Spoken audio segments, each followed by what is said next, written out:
Les boîtes de jeux orthomino permettent de développer les compétences orthographiques et d'enrichir le vocabulaire des élèves. Nous avons actuellement 2 coffrets destinés au cycle 2 et un coffret destiné au cycle 3. Chaque coffret est composé des mêmes éléments. Il y a d'abord une notice de jeu, dans laquelle sont rappelées les compétences mises en œuvre, la règle générale du jeu et les détails des 3 jeux. On trouve ensuite 2 plateaux de jeu permettant de faire jouer jusqu'à 8 élèves en même temps et 3 jeux de cartes en double exemplaire.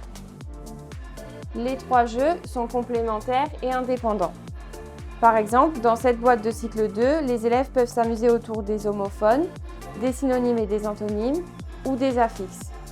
Dans la boîte de cycle 3, les jeux ont pour thématique les accords dans le groupe nominal, les accords du verbe avec son sujet et les consonnes muettes en fin de mot. Ces coffrets peuvent s'utiliser autant dans une démarche de différenciation pédagogique au sein d'une classe que dans des situations d'aide individualisée ou de rééducation hors de la classe.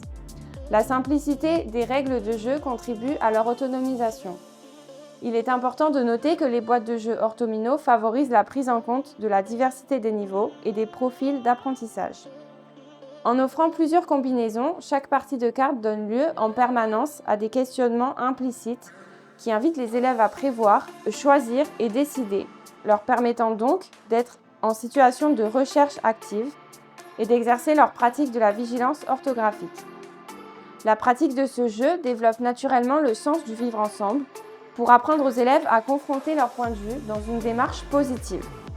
Le but du jeu est d'être le premier à placer toutes ces cartes sur le plateau. Les cartes doivent obligatoirement être disposées dans le sens de lecture, donc soit de gauche à droite, soit de haut en bas, en respectant les associations. Ici, sur les homophones, j'associe la reine avec le renne, le nombre 100 avec je sens, ou encore il vint avec en vain.